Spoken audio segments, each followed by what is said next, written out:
Hello बच्चों। आइए प्रश्न को पढ़ते हैं और समझते हैं। यदि 5 x की घात 2 धन लेमड़ा y की घात 2 बराबर 20 एक समकोणीय अतिपरवलय को निरूपित करता है तो लेमड़ा का मान क्या होगा। समकोणीय अतिपरवलय को निरूपित करता है तो लेमड़ा किसके बराबर होना चाहिए। देखिए, इस प्रश्न की मुख्य अवधारणा पर हम जाते हैं।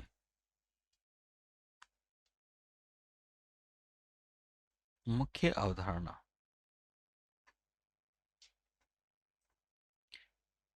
ध्यान दीजिएगा। देखिए, यहाँ पर हमें प्रश्न में एक अतिपरवलय का समीकरण दिया गया है और ये कह रहा है कि यह एक समकोणीय अतिपरवलय को निरूपित करता है। देखिए, 5 x² प्लस लेमडा y² बराबर 20। अब देखिए, हमारे पास कोई अतिपरवलय होता है। अतिपरवलय का जो मूलभूत समीकरण होता है वो क्या होता है, x की घात 2 बटे a की घात 2 ऋण y की घात 2 बटे b की घात 2 बराबर 1। यह समकोणीय अतिपरवलय होता है, आयताकार अतिपरवलय होता है। कब होता है? जब a का मान b के मान के बराबर हो जाता है। अर्थात जो हमारे अतिपरवलय की समीकरण हो जाती है x की घात 2 ऋण y की घात 2 बराबर a की घात 2 या b की घात 2। ठीक। अब दी गई समीकरण में आपके पास ना तो इसमें ऋण का चिन्ह आ रहा है, ठीक है, और ना ही यहाँ पर ए और बी के मान बराबर हैं। तो अर्थात हमें दी गए समीकरण में ए और बी के मान बराबर करने होंगे, साथ ही वहाँ पर ऋण का चिन्ह भी लेकर आना होगा। तो समझने वाली बात यह है कि यहाँ पर a बराबर b करने की बजाय हम a बराबर माइनस b करें तो उचित रहेगा, उसे ऋण का चिन्ह आ जाएगा। ठीक है, तो जरा हम ध्यान देते हैं यहाँ पर कि a और b का मान बराबर किस तरह से कर सकते हैं। तो दी गए समीकरण क्या है, तो प्रश्न का हल हम करेंगे कुछ इस तरीके से। देखिएगा जरा प्रश्न का हल।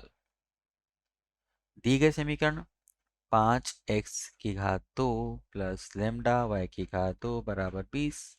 20 से संपूर्ण समीकरण को विभाजित कर दीजिए तो 5 x की घात 2 बटे 20 प्लस लेमडा y की घात 2 बटे 20 बराबर 1। साथ देखिए आगे क्या करता हूँ मैं, x की घात 2 बटे 20 बटे 5 लिख सकते हैं ऐसा, माइनस y की घात 2 बटे ऋण 20 बटे लेमडा, ऐसा लिख सकते हैं। ठीक, बराबर 1। अब हमारी समीका से जो हमने लिखा अभी कि a का मान b के बराबर होता है तो ये आयताकार अतिपरवलय को प्रदर्शित करता है। अर्थात a बराबर b करने पर, अर्थात a बराबर b करने पर या फिर a की घात 2 बराबर b की घात 2 करने पर बात बराबर है। तो 20 बटे 5 बराबर ऋण 20 बटे लेमडा।